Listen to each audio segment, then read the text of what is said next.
Chaîne 3, le journal.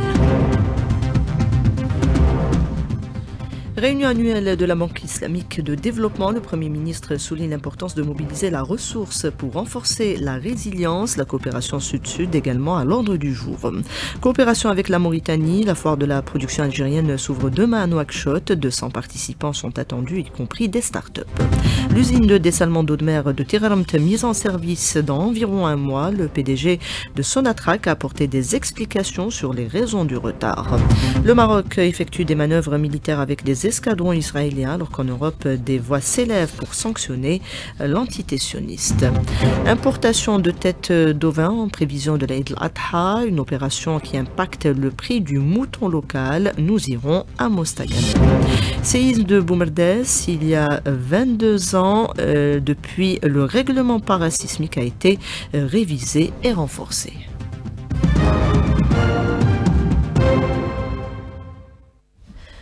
Madame, Monsieur, bonjour. Le président de la République invité au sommet mondial pour le développement prévu à Doha. L'invitation de l'émir Cheikh Tamim Ben Hamad Al Thani lui a été remise hier par l'ambassadeur du Qatar en Algérie.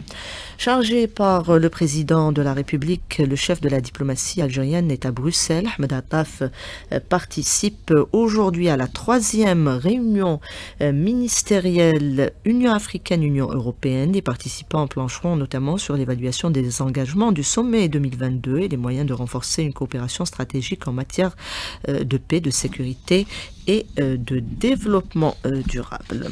Les réunions annuelles de la Banque islamique de développement se poursuivent. À l'ouverture officielle hier soir, le Premier ministre a souligné l'impératif de mobiliser la ressource pour accompagner des projets d'infrastructure et d'industrialisation, moteur de développement durable dans les pays du Sud. On écoute Nadir Al-Arbaoui. Les institutions financières multilatérales et en particulier le groupe de la Banque islamique de développement sont aujourd'hui plus que jamais appelés à redoubler d'efforts afin de maintenir et consolider la sécurité et à réunir les conditions de développement durable.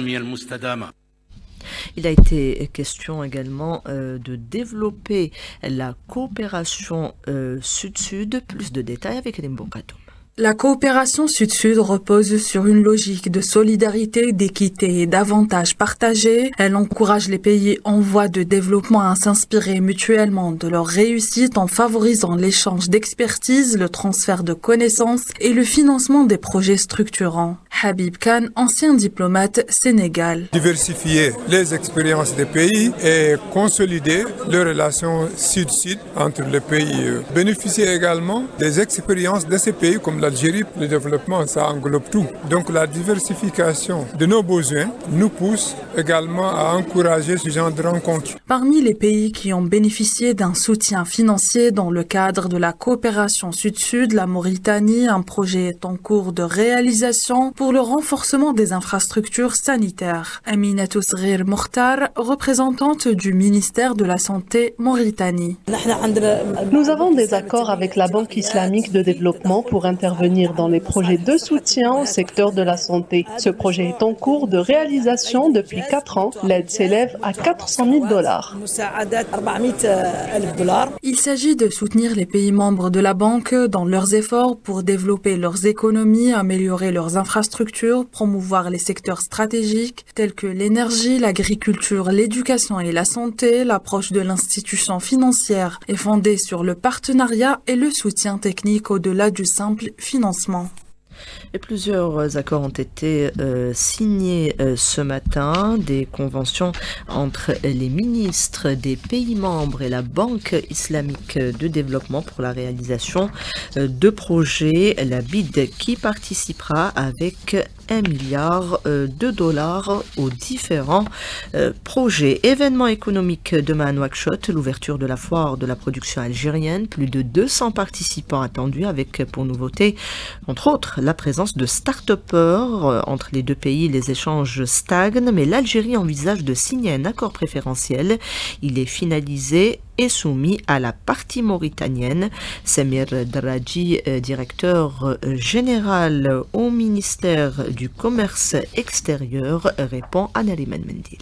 L'idée est ancienne. Ça fait un moment qu'on essaye un peu de discuter avec la partie mauritanienne pour aller vers un accord préférentiel. Bon, les Mauritaniens, peut-être ils sont toujours à l'étude de ce projet. Qu'est-ce qu'ils prévoient? C'est un accord préférentiel, ça veut dire qu'il y a 2 listes. On va choisir notre liste à nous, des produits qui vont être exportés vers la Mauritanie et dont les tarifs douaniers seront réduits à 0 si c'est possible. Et le contraire pour la partie mauritanienne. Nous avons proposé une liste de produits à la tête, l'électroménager qui nous diminue ça et quelques variétés de produits. Le retour n'a pas été encore fait. On attend toujours peut-être cette édition. Il y aura des discussions avec la partie mauritanienne sur cette question. S'agissant de la nouvelle instance qui prendra en charge l'exportation et l'importation, les textes sont déjà prêts, a annoncé l'invité du jour. Ce sont des entités, 2 entités, l'une dédiée à l'import et l'autre dédiée à l'export. Où sont les chantiers? Les chantiers, c'est qu'un temps record, les textes sont déjà faits, les textes sont prêts et donc ils sont déjà en traitement au niveau du secrétariat général du gouvernement. Pratiquement, la première partie de ces textes a été faite, a été envoyée déjà. Ce seront des entités, bien sûr, un peu différentes de l'ex-Alger qui existait. Il y aura plus de simplicité, plus de numérisation, plus de souplesse, plus de modernité comme elle a été demandée par Monsieur le Président de la République. Nous avons donné cette touche de modernité à ces 2 entités. La stratégie de l'Algérie en matière de développement de l'hydrogène a été présentée par le secrétaire d'État aux énergies renouvelables au sommet mondial de l'hydrogène qui se tient dans la ville de Rotterdam aux Pays-Bas. À noter que le groupe Sonatrach participe également. La station de dessalement d'eau de mer de Tiramt dans la wilaya de Bdjaïa sera opérationnelle dans 1 mois. Sa capacité de production est de 300 000 m3 par jour. Le président directeur général de Sonatrach était hier sur place. Rachid Hachichi a expliqué notamment les raisons du retard. Il est au micro de Sofia Boukercha.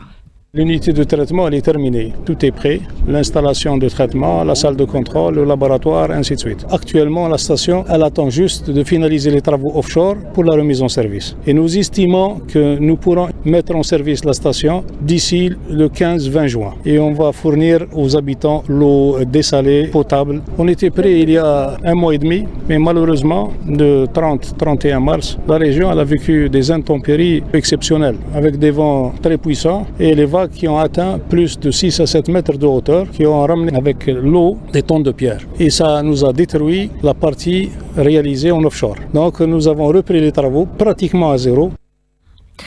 La ressource hydrique qui est de plus en plus rare, d'où l'importance de recycler les eaux usées. En la matière, plusieurs techniques existent. Ibtihal Addoun pour les détails.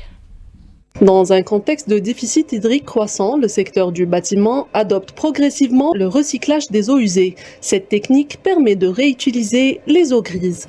Ahmed Smaïl, administrateur général chez une promotion immobilière. Dans le cadre du respect de l'environnement, concerne le recyclage des eaux usées. Avec l'aide d'un cabinet algérien, notre promotion a toujours fait confiance aux compétences algériennes. Donc avec l'aide d'un cabinet algérien, nous sommes en train de travailler sur cette optique, à savoir recycler les eaux usées pour en faire usage. Par exemple pour l'arrosage des plantes, pour le nettoyage des espaces verts, des espaces communs, etc. Des systèmes de pompe et de traitement de plus en plus performants sont disponibles pour répondre aux besoins des chantiers et des bâtiments modernes. Anwar Djbabia, responsable technique dans une entreprise spécialisée dans la fabrication des pompes hydrauliques. Les pompes de recyclage, ce sont des pompes qui permettent de récupérer les eaux usées et les transférer en eau claire. Elles sont disponibles en plusieurs gammes qui varient selon la puissance, le débit, l'auteur d'aspiration et plusieurs facteurs. Actuellement en Algérie, nous commercialisons ce produit auprès des entreprises et des magasins spécialisés dans l'agriculture et la plomberie générale. Le recyclage d'eau offre ainsi une seconde vie à une ressource essentielle tout en s'inscrivant dans une démarche de construction durable et responsable. C'est à Gassitouil, dans la wilaya de Vrgla, que le ministre de l'Agriculture a donné le coup d'envoi officiel de la campagne moisson-battage pour la saison, lancée dans une exploitation agricole de l'entreprise publique à Agrifood. Cette campagne cible une superficie emblavée en blé dur de 870 hectares. Saïd Chengriha, ministre délégué auprès du ministre de la Défense nationale, chef d'état-major de l'ANP, entame une visite de travail et d'inspection en 3e région militaire Abchar. C'est ce que vient d'indiquer un communiqué du ministère de la Défense. Alors que des voix s'élèvent partout dans le monde pour dénoncer le génocide en cours à Gaza, le Maroc accueille en grande pompe l'unité d'élite Golan qui participe actuellement à un exercice militaire international à Agadir. Les soldats de cette unité sont responsables du massacre de 15 secouristes employés de l'ONU et membres d'équipes de sauvetage à Gaza en mars dernier. Ils sont soupçonnés d'avoir commis des crimes de guerre à Gaza. Francesca Albanese, la rapporteuse spéciale de l'ONU pour les droits de l'homme, accuse le Maroc de violer le droit international. On écoute à ce propos le décryptage du journaliste Jacques-Marie Bourget. Il est contacté par la Béa Slimani. Le régiment Golani sont programmés pour être des tueurs, les soldats les plus implacables puis impitoyables. Donc on envoie ces gens-là au Maroc. C'est une honte parce que le régiment Golani, Gaza, ils se sont comportés aussi épouvantablement et horriblement que les autres, si ce n'est pire. L'accord entre le Maroc et Israël, c'est la connivence et l'amitié totale. De riches sponsors marocains participent à la construction, à l'édification de documentaires télévisés qui inondent la planète et qui sont financés par de riches Marocains et qui, comme par hasard, le plus grand bien d'Israël et des sionistes et le plus grand mal des Palestiniens et des Arabes en général, notamment le Hezbollah. Et on a pu voir les reportages financés par des Marocains sur le Hezbollah. C'était absolument ridicule sur le plan journalistique. L'Union européenne hausse le ton pour dénoncer le nettoyage ethnique en cours à Gaza. Le chef de la diplomatie européenne a annoncé que Bruxelles allait lancer le réexamen de son accord stratégique avec Israël. Jacob Cohen, analyste politique, nous en dit un peu plus. Il est contacté par la Béa Slimani. C'est absolument une manœuvre. Et d'ailleurs, je parierais que ça n'aboutira pas du tout à des mesures concrètes. D'abord parce que cela fait 20 mois que la guerre contre Gaza se déroule avec tous les massacres, la famine, etc., les destructions, alors que quand il s'est agi de la Russie, les sanctions ont été prises en 24 heures. Donc ici, on attend 20 mois. Bon, de toutes les façons, Israël est en train de changer un petit peu, elle laisse rentrer quelques dizaines de camions, et puis même s'il devait prendre des mesures, ça serait des mesures symboliques qui ne mettront pas en cause la réalité de l'alliance économique et financière et commerciale entre l'Union européenne et Israël. Ils n'arriveront jamais à cela. Sur le terrain, les bombardements et les massacres se poursuivent alors que l'aide humanitaire ne parvient toujours pas. Le témoignage de Ziad Mdour, professeur à Gaza, il est contacté par Karim Abounour. Depuis l'aube, il y a 25 martyrs et 75 blessés. Depuis la reprise des bombardements, il y a eu 600 morts palestiniens, en majorité des enfants et des femmes, 1700 blessés, 600 000 Palestiniens. Ils ont été obligés de quitter leur maison et leur quartier dévasté pour venir trouver refuge dans les rues, les cimetières, parce que les centres d'accueil et les écoles sont débordés. Il y a la famine, aucun camion qui est entré dans la bande de Gaza, contrairement à la propagande de l'occupation. Il y a la pénurie de la nourriture, la pénurie des médicaments, la pénurie de l'électricité, la pénurie de gaz. C'est surtout la population civile qui est en train de donner des leçons de détermination, malgré donc l'ampleur de ce carnage qui dure depuis 19 mois maintenant. Retour à l'actualité nationale avec cet appel de l'autorité de régulation de la poste et des communications qui justement appelle à la vigilance en ce qui concerne la protection de la puce SIM ou le numéro personnel. Samir Alloun pour plus de détails.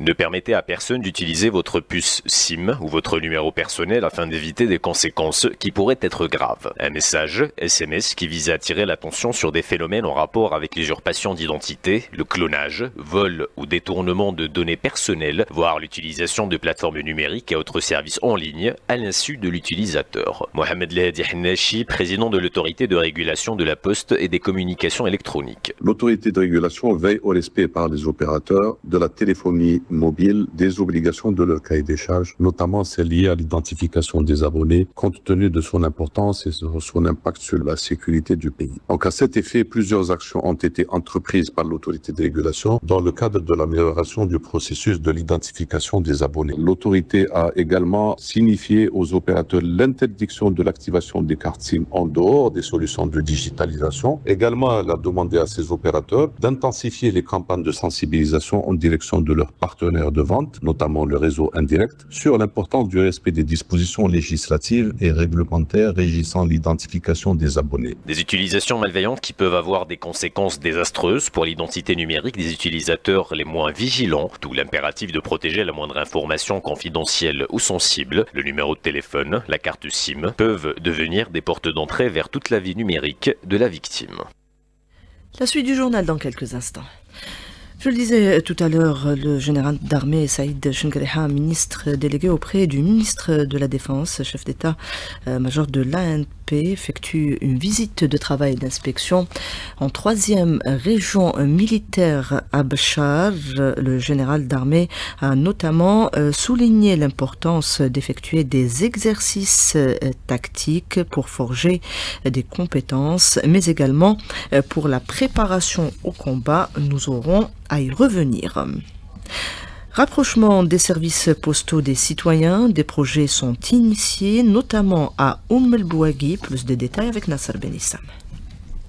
Le secteur de la poste et des télécommunications de la wilaya de El Bouaghi, lequel compte aujourd'hui 75 bureaux de poste à travers les 29 communes que compte la wilaya, sera renforcé par la mise en service le 1er novembre prochain de 5 nouveaux bureaux situés dans les communes de Ain Fkron, Ain Mlila, Ain Baydaf, Kirina et Sigus. La densité postale passera de 1 bureau de poste pour 11 357 habitants à un bureau pour 10 000 habitants. Plus de précisions avec M. Haddad Tarq, directeur de la poste et des télécommunications de la wilaya. Avec la réception de ces 5 nouveaux bureaux de poste, nous allons totaliser 80 bureaux de poste au niveau de la wilaya. La densité postale actuelle est à un bureau sur 11 357 habitants. Passera Inch'Allah à un bureau pour 10 000 habitants dès le mois de novembre prochain. Aussi, nous signalons qu'avec l'acquisition des 14 GAB réceptionnés et mis en service récemment, nous totalisons 51 au niveau de la wilaya de Mbouakhi et passera Inch'Allah à environ 60 dans les prochains mois avec l'ouverture de l'espace GAB de Ain Bayda. De El Bouaghi, Nasser Benissam pour Alger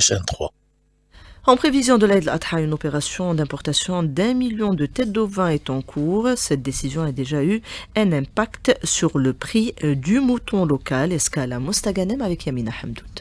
Les prix des moutons connaissent cette année une baisse significative à Mostaganem. Une tendance qui concerne aussi bien les grandes que les petites tailles et qui pourrait alléger les dépenses des ménages à l'approche de l'Eid al-Adha. Azdin Nouasser, directeur des services agricoles de la wilaya. Nous avons constaté une baisse significative des prix des moutons locaux. Pour les grandes tailles, on observe une diminution d'environ 30 000 dinars par tête. Quant aux petites tailles, la baisse varie entre 15 000 et 20 000 dinars par mouton, ce qui a contribué à la stabilité du marché. Et pour garantir un accès fluide et direct au bétail local, 5 grands points de vente ont déjà été mis en place à travers plusieurs communes de la wilaya. Concernant les points de vente du bétail local, 5 grands points de vente sont déjà mis en place et nous étudions actuellement la possibilité d'en ouvrir d'autres dans l'ensemble des communes. Une initiative qui vise à réguler le marché, rapprocher le producteur du consommateur et surtout garantir un Eid plus accessible pour tous. De Mostaganem, Yamina Hamdoud pour Alger 3. Triste anniversaire ce 21 mai, celui du séisme dévastateur qui a frappé Boumerdès en 2003. Une réglementation rigoureuse a été depuis mise en place justement pour réduire les conséquences des catastrophes, des séismes en particulier. Maïssa Smaïl. Il est 19h44 quand le choc frappa la wilaya de Boumerdès et ses alentours. C'est le début d'une nuit cauchemardesque dont se souvient encore le jeune Massinissa. à leur enfant. Je me souviens très bien du moment. Ça a commencé à trembler, puis ça a duré trop longtemps. C'était pas juste une petite secousse, c'est comme si tout allait s'effondrer. On a couru dehors, comme tout le monde. Les gens criaient, pleuraient, certains étaient en pyjama, d'autres pieds nus. On a passé la nuit dehors d'ailleurs. Un tremblement de terre meurtrier qui fera plus de 2000 morts et une dizaine de milliers de blessés. Pour éviter de telles conséquences, une nouvelle réglementation a été mise en place en matière de construction parasismique, comme nous l'explique le professeur Abdelkarim Chelroum, président du club algérien des risques majeurs. Comme vous le savez, la réglementation parasismique, c'est le soubassement de la stratégie de prévention contre les séismes et qui permet de protéger les infrastructures, les bâtiments et les ouvrages d'art. Situation dans la construction, c'est les sols. Alors là, la réglementation et le constat que nous avons fait étaient catégoriques et parlants. En 2003, pratiquement 70% des effondrements de structures étaient dus à une mauvaise estimation du comportement des sols. Dans une région exposée aux risques sismiques, il est primordial, selon le professeur Chelroum, de mener des études approfondies sur le comportement du sol avant toute construction. Les études de terrain, il est très important dans la phase avant-projet. Il faut une réglementation très ferme en matière d'estimation du comportement des sols. 2 décennies plus tard, le risque étant omniprésent, il est nécessaire de suivre rigoureusement la réglementation pour vivre en environnement sismique. Le sport, les playoffs de basketball au menu de cette page également, la Coupe d'Algérie de handball, messieurs et dames. Hamza Rahmouni. Avec les matchs de play-off de basketball, groupe A, des rencontres qui se sont déroulées hier, le MB Stawali, premier qualifié pour le tournoi final grâce à sa victoire face au Nasser Hussein 73-56. Également l'USM Blida qui s'est relancé en battant le CR Benissaf 87-81. Aujourd'hui, il y aura 2 rencontres au programme, CS Tlemcen, CSC Gué de Constantine à 16h30 au niveau de la coupole du complexe olympique Mohamed Boudiaf.